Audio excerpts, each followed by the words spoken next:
Hello बच्चों, welcome back to our channel Edonomics classes. मैं हूं प्रियांशु, आपका मैथ्स टीचर। और आज के इस लेक्चर में हम लोग कोरिलेशन चैप्टर को एकदम खत्म कर देंगे। जैसे साल खत्म हो रहा है ना, उसी तरह हम लोग इस चैप्टर को भी खत्म कर देंगे। मेरे को पता है कि अभी आप लोगों को पढ़ने का मन थोड़ा नहीं कर रहा होगा, सोच रहे होगे एक दो दिन के बाद थोड़ा पार्टी वार्टी कर लेते हैं, साल खत्म हो रहा है, नया साल आ रहा है, फिर आराम से पढ़ेंगे। तो ठीक है, लेकिन साथ ही साथ थोड़ा सा टाइम तो निकालना होगा। अगर आप थोड़ा थोड़ा पढ़ते जाओगे ना, तो आपका एग्जाम से पहले आप एकदम रिलैक्स रहोगे। आपको लगेगा कि हाँ, मेरा तो सारा हो चुका है, मैं आराम से पास हो जाऊंगा, आराम से अच्छे मार्क्स स्कोर कर लूंगा। ठीक है, तो जैसा कि मैं आपको पिछला लेक्चर में बताया था कि हम लोगों को दो पार्ट पढ़ना है, एक कार्ल पियर्सन, दूसरा स्पियर्समैन। पिछले लेक्चर में हम लोग कार्ल पियर्सन खत्म कर दिए थे। आज के इस लेक्चर में हम लोग स्पियर्समैन को पूरा खत्म करेंगे। बहुत सिंपल सा दो फॉर्मूला पढ़ना है, सिर्फ दो। अगर ये दो फॉर्मूला आप लोग कर लिए ना, तो एकदम कॉन्फिडेंस पूरा बिल्डअप रहेगा कि हाँ, एग्जाम में इससे जो क्वेश्चन देगा 10 में 10 मार्क्स तो आ जाएगा। कंडीशन दो, फॉर्मूला याद होना चाहिए, कॉन्सेप्ट समझ में आना चाहिए। अगर फॉर्मूला याद नहीं है तब तो दिक्कत है। और मैं पिछले बार भी बताया था कि स्टैट्स का बहुत सिंपल है कि फॉर्मूला ही आपको बताता है कि आपको अपना अगला स्टेप क्या लेना है। फॉर्मूला बताएगा कि आपको अगला स्टेप क्या लेना है। अब देखो, इस चैप्टर में कोरिलेशन नंबर सेकंड क्लास है, उसमें हमें क्या पढ़ना है, स्पियर्समैन रैंक कोरिलेशन मेथड। तो सर रैंक क्या है? रैंक सुन लग रहा है कि हाँ सर, रैंक तो पढ़ते थे स्कूल में, ये लड़का टॉप किया, ये क्लास का सेकंड हाईएस्ट है, ये क्लास का थर्ड हाईएस्ट है, ये तो पीछे से हाईएस्ट है, ऐसे पढ़ते थे ना हम लोग। तो अब ये चीज क्या है, रैंक क्या समझ में आया कि हम लोग चीजों को रैंक देते हैं, कौन एक नंबर पे है, कौन दो नंबर पे है, कौन तीन नंबर पे है, कौन चार नंबर पे है, स्कोर वाइज हो या फिर किसी की भी चीज। अब स्पियर्समैन क्या बोलता है, हम लोग चीजों को रैंक देकर, जो हमारे पास डेटा होगा, हम लोग उस डेटा को क्या काम करेंगे, हम लोग रैंक देंगे और रैंक करके हम लोग कोरिलेशन फाइंड कर लेंगे। तो इसमें तीन केसेस समझ में आता है। मैं पहला केस क्या, अच्छा हम लोग लिखते कैसे हैं, हम लोग कैपिटल आर, ठीक है, जैसे रिलेशन में फाइंड करेंगे ना, कैपिटल लेगा कैपिटल आर। अब देखो, इसमें तीन केस पढ़ना है, case one, case two, case three. Case one क्या बोलता है, व्हेन रैंक्स आर गिवन। अगर आपको क्वेश्चन में ही रैंक्स दे दिया, बता दिया कौन एक नंबर पे है, कौन दो नंबर पे, कौन तीन, बता दिया, जो कि शायद आपको ही बताएगा। 10 मार्क्स का क्वेश्चन आता है तो मेरे को लगता है कुछ तो देगा फाइंड करने के लिए। सेकंड केस क्या है, when ranks are not given, मतलब एक पहला केस जब आपको रैंक्स पता हो, दूसरा केस जब आपको रैंक पता नहीं है, रैंक आपको फाइंड करना है। सेकंड केस, इन दोनों केस के लिए आपको सिर्फ एक ही फॉर्मूला पढ़ना है, are is equal to 1 minus 6 summation of D square. अब सर ये डी क्या है, अब सर ये डी क्या है, तो डी का जो पार्ट है, ये जो डी होता है ना, वो रैंक्स का डिफरेंस होता है, रैंक्स का डिफरेंस। यानी कि मान लो rank of X minus rank of Y, ये जो रैंक का डिफरेंस होता है ना, उसको हम लोग क्या बोलते हैं, डी। तो फॉर्मूला क्या है, are is equal to 1 minus 6 into summation of D square by n. N क्या, नंबर ऑफ टर्म, जितना दिया वैल्यू वो n cube minus n. Simple सा फॉर्मूला है। और थर्ड केस हमारा क्या बोलता है, case three, when ranks are equal, जब रैंक्स क्या हो, इक्वल हो, टाइड हो और रिपीटेड हो। सर ये क्या, इक्वल टाइड रिपीटेड? अरे मान लो क्लास में आपका एग्जाम हुआ और दो बच्चे ऐसे थे तो 100 में 100 ला दिया, मतलब एक बच्चा तो 100 में 100 लाया, दूसरा भी ला दिया। अब कंफ्यूज होगा ना कि पहले किसको, वन रैंक फर्स्ट रैंक किसको दे, कि दोनों ही टॉप कर गया। या फिर मान लो हम लोग जब डेटा बना रहे थे, पता चला कि इसमें चार बच्चे ऐसे जो सेम मार्क्स स्कोर किए, 80 80 80 80, तो चारों को थोड़ी रैंक दे पाएंगे हम लोग क्या करेंगे, कंफ्यूज होंगे चारों को कैसे रैंक दे। तो इसको बोलते हैं रैंक इक्वल हो, चारों का रैंक इक्वल हो, या फिर टाइड हो, या फिर रिपीटेड हो, 80 80 80 80 ऐसे। समझे समझ में? तो थर्ड केस क्या होता है, जब रैंक्स क्या हो, इक्वल, टाइड और रिपीटेड। यहाँ पे क्या था, रैंक्स अलग अलग था, कोई दिक्कत नहीं, किसी का 1, किसी का 2, किसी का 3, किसी के बीच में कोई भी कॉमन रैंक्स नहीं था। लेकिन यहाँ पे क्या, रैंक्स इक्वल है, टाइड है और रिपीटेड है। तो इस केस में क्या फॉर्मूला है, सो इतना बड़ा फॉर्मूला, सिंपल है, यही फॉर्मूला है। देखो 1 minus 6 summation of D square. बस आपको अलग से क्या करना है कि जो रैंक आपका इक्वल होगा या जो टाइड होगा, उसके लिए क्या करना, 1/12 m1 क्यूब माइनस m1। देखो यहाँ पे n क्यूब माइनस n था ना, n क्यूब, यहाँ पे भी क्या करना, m cube minus m cube minus m, same है। अब जैसे मान लो, ये थोड़ा डिटेल हम लोग सब से ज्यादा अच्छे समझ में आएगा आपको। जैसे मान लो कि क्लास में फॉर एग्जाम्पल देते हैं, मान लो राम का जो स्कोर आता है वो है 80 80 80, और जो राम, श्याम और अब ऐसे तीन नाम है, इन लोग का स्कोर आता है 80 80 80, और दो बच्चे और हैं, मान लो एक पी है और एक क्यू है, इन लोग का जो स्कोर आता है वो है 70 70। तो देखो यहाँ पे दो बार टाइड हुआ है, 80 में भी है 80 कितनी बार ऑकर हुआ है? आप देखोगे 80 कितनी बार ऑकर हुआ, आप बोलोगे सर 80 3 बार ऑकर हुआ है। 70 कितना बार टाई हुआ है? 70 2 बार टाई हुआ है। तो इसी में से आपको एक को मान लेना है M1 और एक को मान लेना है M2। 80 को नहीं, इस 3 को, कि 3 बार ऐसा है जो रैंक सेम हुआ है, और M2 क्या बताएगा? 2 बार ऐसा है जो रैंक सेम हुआ है। सम्स के थ्रू और समझ में आएगा। अभी तो जस्ट शुरू किए ना, शुरू में कंफ्यूजन हो सकता है, जब सम खत्म करेंगे तब तो गारंटीड है कि आपको 1% का भी डाउट नहीं रहेगा, और आपका जो भी आएगा, जितना आएगा, सब आपका डालोगे। क्लियर? जैसे कि पहला क्वेश्चन देते हैं, बोला है इन अ सर्टेन एग्जामिनेशन, एक एग्जाम हुआ था, उस एग्जाम में क्या है? Certain examination 10 student. तो ये 10 क्या है मेरा? 10 क्या है मेरा? n। 10 बच्चे हैं ना, 10 बच्चे हैं, तो n क्या निकला? आप लिख सकते, मेरा n कितना निकला? 10। डेटा लगाते जाना। obtained the following marks in mathematics and economics। दो एग्जाम हुआ था, मैथ्स का एंड इकोनॉमिक्स का। Find the Spearman's rank correlation coefficient. Spearman's rank correlation coefficient से मुझे फाइंड करना है। कैसे फाइंड करेंगे? फॉर्मूला क्या था? सिंपल, r क्या फॉर्मूला था? 1 माइनस समीशन ऑफ, कहां गया? 1 minus 6 into summation of d square by n cube minus n। यही था ना? 1 minus 6 into summation of D square, 1 minus 6 into summation of D square by n cube minus n by n cube minus n। अब sir n का value तो पता है 10, मुझे d नहीं पता। मुझे क्या है? d नहीं पता। और d क्या होता है सर? d तो होता है रैंक का डिफरेंस, रैंक्स के बीच का डिफरेंस, यानी कि x माइनस वाई, रैंक के बीच का डिफरेंस यानी कि x माइनस वाई।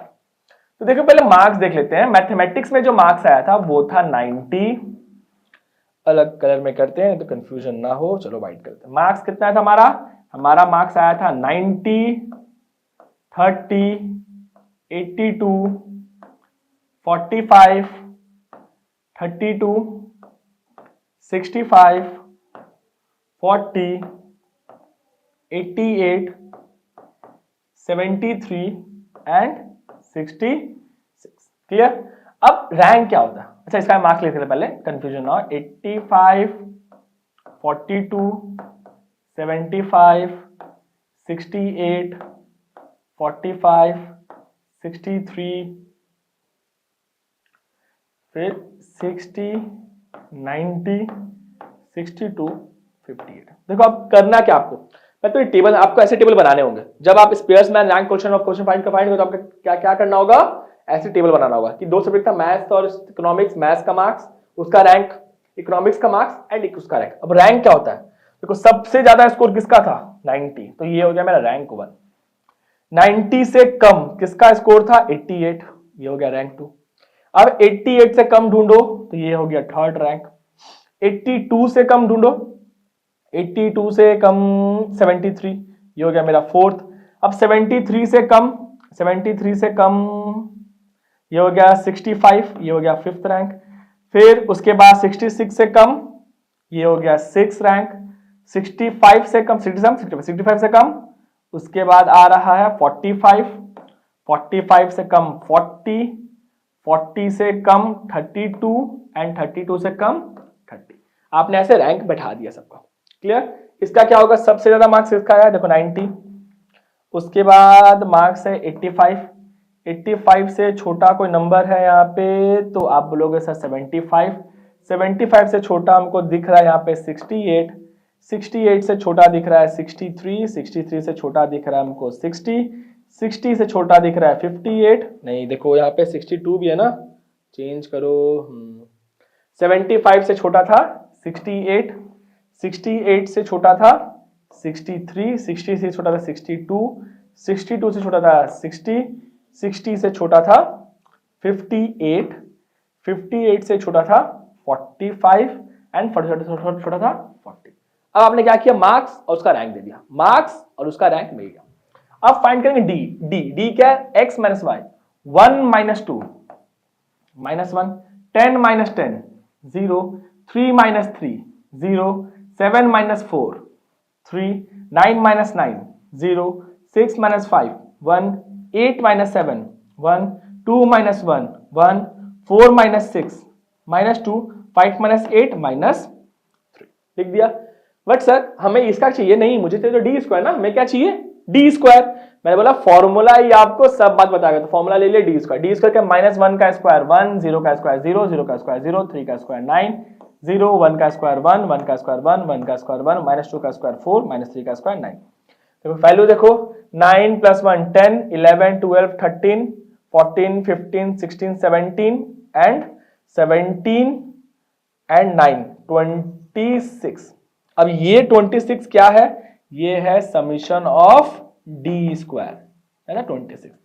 9 एक 10 10 14 15 16 16 एंड 10 26। क्लियर।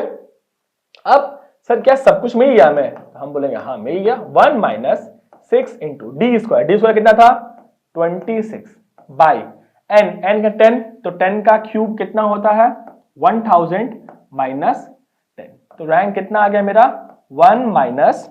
अब हमें करेंगे निकालेंगे कैलकुलेटर, कैलकुलेटर में करेंगे 26 इंटू 6 कितना आ रहा है मेरा 156 बाई 1000 माइनस 10 990, तो 156 माइनस 990, माइनस कर रहे हैं 156 डिवाइडेड बाय 990 कितना आ रहा है, कितना आ रहा है वैल्यू 1 माइनस 0.1575।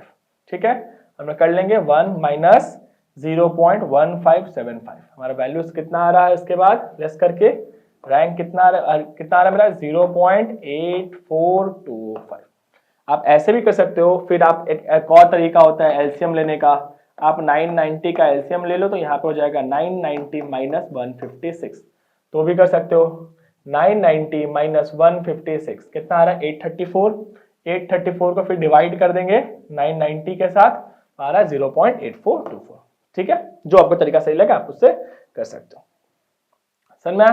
तो इससे हम लोग क्या फाइंड कर लिए, हम लोग फाइंड किए स्पीयर्समैन रैंक कोरिलेशन कोएफिशिएंट। क्या फाइंड किए, स्पीयर्समैन रैंक कोरिलेशन कोएफिशिएंट हम लोग मिल गया। आर कितना मेरा 0.842। समझ, ये हम लोग पहला मेथड क्यों यूज किया, पॉइंट है ना सर, आपने पहला मेथड ही क्यों यूज किया। जब हम लोग पहला मेथड यहाँ पे यूज किया इसीलिए यूज किए क्योंकि जब हम लोग रैंक निकाले तो देखो कोई भी रैंक कॉमन नहीं था, 1 2 3 4 5 6 7 8 9 10, मतलब कोई भी बच्चा ऐसा नहीं था जो सेम मार्क्स लाया था, तो रैंक तो ऐसा हुआ नहीं। अगर वो रैंक टाइड होता, अगर सेम रैंक मिलता, तो हमें क्या करना होता, सेकंड फॉर्मूला यूज करना पड़ता। यहाँ पे ऐसा कुछ नहीं हुआ, इसलिए बेसिक सिंपल सा क्वेश्चन पढ़ेंगे, क्वेश्चन पढ़ के समझेंगे कि क्या करना है।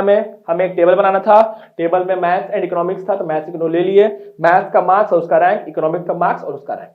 ठीक है, सिंपल रैंक निकालो, रैंक डिफरेंस फाइंड करोगे डी एंड डी का स्क्वायर। कोई ऐसा नहीं बहुत बड़ा हाथी घोड़ा है, एकदम सिंपल सा क्वेश्चन है, सिंपल सा तरीका, और 10 मार्क्स आपको एकदम गारंटेड लेके जाएगा। ठीक है, तो चलो अब हम लोग बढ़ते हैं हमारा क्वेश्चन नंबर 2। ये है सेकंड टाइप, अब बस बात खत्म, 2 क्वेश्चन पूरा क्लियर। सेकंड क्वेश्चन क्या है, find the rank correlation coefficient of following data. ठीक है, अब ये सेकंड टाइप क्यों है वो आपको भी समझ में आ जाएगा। कैसे सॉल्व किए थे हम लोग, क्या पढ़े थे, हमें क्या करना था सर, बहुत सिंपल सा बात था कि जो मार्क्स है पहले लिख लेते हैं कि रैंक दिया हुआ है सीरीज ए का, तो क्या बोला है 29 है स्कोर, फिर उसके बाद 32 है स्कोर, उसके बाद 45 है, फिर 67 है, फिर 56 है, एंड देन 36 एंड देन 45। ठीक है, उसके बाद स्कोर बी का ले लेते हैं, बी का क्या है 56, उसके बाद 40, फिर 52, फिर 68, फिर 40, फिर 72 एंड देन 40। क्लियर, सिंपल सा काम है। फिर हमें रैंक बैठाना था, रैंक क्या होता है, सबसे ज्यादा मार्क्स किसका था, फिर 67, ये हो गया मेरा रैंक 1। इसके बाद रैंक क्या था, सेकंड हाईएस्ट हमारा 56 था 2। रैंक थर्ड क्या था, अब लोग सर थर्ड 45 भी है 45 भी है, 45 तो दोनों सेम हो गया ना, तो किसको रैंक दे, थर्ड रैंक किसको दे। अगर दो बच्चा सेम स्कोर है 45 45, तो रैंक किसको कैसे पता करेंगे। हम लोग क्या काम करेंगे, देखो लड़ाई कौन से पोजीशन के लिए चल रहा है, आप लोग सर लड़ाई चल रहा है थर्ड पोजीशन के लिए एंड फोर्थ पोजीशन के लिए, थर्ड एंड फोर्थ, इसके बीच में लड़ाई चल रहा है। तो हम लोग इन दोनों को ऐड करके 2 नंबर था, दोनों को डिवाइड कर देंगे, तो कितना आएगा 7/2 यानी कि 3.5। मतलब हम लोग किसी को थर्ड और किसी को फोर्थ नहीं दिए, इसको भी दे दिए, तुम भी 3.5 ले लो खुश हो जाओ, और तुम भी 3.5 ले लो एंड खुश हो जाओ। क्लियर, उसके बाद देखा जाए तो थर्ड फोर्थ तो हो गया, अब अगला जो रैंक देंगे हम लोग देंगे फिफ्थ। तो फिफ्थ रैंक किसको मिलेगा? 45 से जो छोटा नंबर है वो है 36, इसको मिला फिफ्थ, इसको मिलेगा सिक्स्थ एंड इसको मिलेगा सेवेंथ। क्लियर? उसी हिसाब से इस वाले केस में देखो सबसे बड़ा नंबर है 68 1, इसके बाद जो नंबर है वो है 56 नहीं सबसे बड़ा नंबर है 71, फिर उससे बड़ा 68, फिर थर्ड नंबर पे आएगा 56, फिर फोर्थ नंबर पे आएगा 52 और फिफ्थ नंबर पे देखो 40 40 40, ये भी 40, ये भी 40, ये भी 40। मतलब अब जो लड़ाई किसका है? 1 2 3 4 तो हो गया, अब लड़ाई है फिफ्थ वाले में, सिक्स्थ वाले में, सेवेंथ वाले में। तो हम लोग क्या करें? तीनों को ऐड कर देंगे। अब 3 नंबर है ना, डिवाइड बाई 3, 7 + 5 12 + 6 18, 18/3 कितना हो गया? 6। तो हम लोग क्या करेंगे? सबको 6 रैंक दे देंगे। तुम भी खुश, तुम भी खुश, सब खुश आपस में। ठीक है, अब बात है सर फॉर्मूला कौन सा लगाएंगे? तो सिंपल पढ़े था ना, क्या पढ़े हम लोग कि अगर रैंक में सिमिलर है, अगर किसी का रैंक टाई हो रहा है, 3.5 टाई हो रहा है, 6 6 6 टाई, अगर रैंक टाई होगा तो हम लोग कौन सा फॉर्मूला यूज करेंगे? हम लोग फॉर्मूला यूज करेंगे R = 1 - 6 समीशन ऑफ, इसको ऐसे लिखते हैं 1 - R × 6 summation of D² plus 1/12 M1 का cube minus M1 plus 1/12 M2 का cube minus M2। Clear? Bye, अब यहाँ पे 2 क्यों लिए? क्योंकि 2 ही टाई कर रहा था ना, एक बार इसमें एक कर रहा है, इसमें एक कर रहा है, मतलब 45 टाई कर रहा है और एक 40 टाई कर रहा है, 2 टाई कर से 2 लिखे, अगर 3 होता तो 3 भी लिखते हैं, जैसा होता चलते जाता। बाय क्या पढ़े हम लोग? N³ minus N। अब ये फॉर्मूला था मेरा। अब मुझे चाहिए D²। सर D क्या होता है? X - y, 7 - 3 कितना हो गया? 4, 6 - 6 0, 3.5 - 4 ये हो जाएगा -0.5।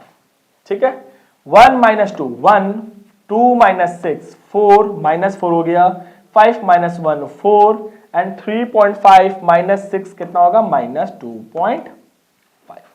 क्लियर? 7 - 3 4, 6 - 6 0, 3.5 - 4 0.5, 1 - 2 -1, 2 - 6 -4, 5 - 1 4, 3 ठीक है। अब चाहिए D², 4 का स्क्वायर 16, 0, 0.5 का स्क्वायर कितना होगा? 0.25, -1 का स्क्वायर 1, 4 का स्क्वायर 16, 4 का स्क्वायर 16, इसका हो गया 6 25, 6.25। क्लियर? अब हम लोग कर लेते हैं इसको ऐड करके देखते हैं वैल्यूज क्या आ रहा है। क्या क्या ऐड करना है हमें? 16 को ऐड करना है, किसके साथ? 0.25 के साथ ऐड करना है। फिर क्या ऐड करना है हमें? 1 ऐड करना है, फिर हमें 16 ऐड करना है, फिर हमें 16 ऐड करना है और फिर लास्ट में 6.25 ऐड करना है। वैल्यूज कितना आ रहा है? 55.5। कितना आ रहा है? 55.5। अब हम लोग R का वैल्यू देखेंगे। R = 1 - 6, इसका कितना है? 55.5। कोई भी दिक्कत नहीं। सेकंड क्या दिक्कत आ रहा है? इसमें क्या करना है? मैं प्लस 1/12। अब सर M1 क्या है? अब सर M1 यहाँ पे एक साइड में बनाते हैं, कहीं पे शॉर्ट में, अच्छा यहाँ देख लो, ऐसे आप लोग कैलकुलेट कर लेना साइड में। इसको लिखने से पहले हम लोग M1 पहले फाइंड कर लेते हैं। चलो अब हमें देखना है कि M1 क्या होगा, हमारा M1 क्या होगा और हमारा M2 क्या होगा। M1 सबसे पहले को कौन सा नंबर ऐसा है जो सबसे ज्यादा बार ऑकर हुआ है? आप बोलोगे 40, एक बार, 2 बार, 3 बार, कितनी बार, मैक्सिमम कितनी बार ऑकर हुआ है? तो आप बोलोगे सर ये 3 बार ऑकर हुआ है, तो M1 मेरा क्या हो जाएगा? 3। अब बोलूंगा फिर सेकंड टाइम्स कितना, सेकंड में कौन सा ऐसा नंबर जो टाई हुआ है? तो आप बोलोगे सर 45 टाई हुआ, और कितनी बार टाई हुआ है? 2 बार टाई हुआ है, तो ये कितना हो जाएगा? M2 हो जाएगा 2, M1 3 एंड M2 कितना निकला? 2। क्लियर? समझ में आपको? इसको जगह हम लोग का प्रॉब्लम ना करे, इसलिए इसको थोड़ा ऐसे कर लेते हैं। ऊपर यहाँ पे लिख लेते हैं M1, यहाँ पे लिख लेते हैं हम लोग अपना M2। क्लियर? समझ में आया आपको कैसे निकाले M1 की कितनी बार टाई हुआ? तो इसमें 43 बार टाई हुआ है और ये 2 बार टाई हुआ, तो M1 3 एंड M2 2। अब वैल्यू पुटिंग करेंगे। R = 1 - 6 इंटू 6 में क्या मल्टीप्लाई करना है? समेशन ऑफ D² यानी कि 55.5 प्लस 1/12 ऑफ क्या? n क्यूब यानी कि 3 का m1 का क्यूब, 3 का क्यूब, 3 3 9 27, 27 माइनस 3 कितना होता है 24 प्लस 1/12, 2 का क्यूब, 2 2 जा 4 2 जा 8, 8 माइनस 2 कितना होता है 6, 8 माइनस 2 कितना हो गया 6, क्लियर, बाय n कितना था काउंट करो 1 2 3 4 5 6 7, तो 7 का क्यूब यानी कि 343 माइनस 7, तो मेरा r कितना निकले यहां से 1 माइनस 6 इंटू 55.5 प्लस 12 से कटेगा ये 2 टाइम्स, ये कटेगा 6 1 हो जाएगा 0.5, कैसे हुआ 6/12 1/2, 1/2 का क्या होता है 0.5 बाय 343 माइनस 7, इसको लिख ऐसे कर लेते हैं। चलो हम लोग यहाँ पे कैलकुलेटर भी निकाले थे, सब तुरंत कैलकुलेट करते जाएंगे। 343 माइनस 7 कितना आ रहा है हमें 336। उसके बाद क्या करना है हमें r निकालना है, r is equal to 1 minus क्या माइनस करना है 55.5 में ऐड करेंगे 2, फिर ऐड करेंगे 0.5, कितना आ रहा है 58 में मल्टीप्लाई करेंगे 6, तो हमें वैल्यू कितना आ रहा है 348 बाय 348 डिवाइडेड बाय 336, यानी कि r is equal to 1 minus 348 divided by 336 कितना आ रहा है 1.0357, तो हमारा आंसर कितना आएगा 1 माइनस 1.0357, कितना आ रहा है r का वैल्यू कितना आ रहा है माइनस 0.0357, क्लियर, माइनस 0.0357। क्या क्या किया क्वेश्चन में, रैंक गिवन था, रैंक निकाले, फिर स्कोर 2 का रैंक निकाले, फिर देखे दोनों का डिफरेंस फाइंड किए, तो मेरा वैल्यू है 55.5, सही था। 4 का स्क्वायर 16, 0.5 का स्क्वायर 0.25, माइनस 1 का स्क्वायर 1, 4 का स्क्वायर 16, 4 का स्क्वायर 16, 2 का 6.25, क्लियर। फिर हम लोग वैल्यू सॉल्व किए, यहाँ पे 2 यहाँ पे आया 0.5, सॉल्व करके हमारा r का वैल्यू मिल गया। एक बार क्रॉस चेक कर लेना, क्योंकि हल्का गलती से भी पूरा, क्योंकि देखो छोटा सा गलती 10 मार्क्स का, इसलिए एक बार उसको क्रॉस चेक कर लेना। तो मेरा r कितना आ रहा है माइनस 0.0357, और ये मेरा क्या है को रैंक कोरिलेशन कोएफिशिएंट, किससे निकाले हम लोग स्पीयर्समैन मेथड से, ठीक है। अब इतना ही आपको पढ़ना था, 2 टाइप, अगर टाई हुआ तो क्या करेंगे, टाई नहीं था तो क्या, टाई नहीं हुआ तो बहुत सिंपल, टाई हो गया तो ये वाला मेथड, इसको आप एक दो बार प्रैक्टिस कर लेना, आपका डाउट पूरा खत्म हो जाएगा। उसके बाद इस चैप्टर से जितने क्वेश्चन आएंगे आप सब उसमें अच्छे से कर लोगे, कोई टेंशन नहीं है। अब हम इसका वर्कशीट भी डाल देंगे, वैसे पहले हम लोग फंक्शंस का डाल चुके थे, मैट्रिक्स का भी अपलोड हो गया है, उतना प्रैक्टिस कर लो, जो आप पढ़ते जाओ, लेकिन जो मैं जो दे रहा हूँ ना उसको अच्छे से पहले प्रैक्टिस कर लो, क्योंकि मैक्सिमम चांसेस है कि आपका जो एग्जाम में पेपर आएगा ना वो सब उसी में से भिड़ जाएगा, मतलब जो आया उसी में से आ जाएगा, तो आपका प्रैक्टिस अच्छे से हो जाएगा। वीडियो अगर आपको अच्छा लग रहा है तो लाइक करो, अपने फ्रेंड्स के बीच में शेयर करो, सब्सक्राइब करो।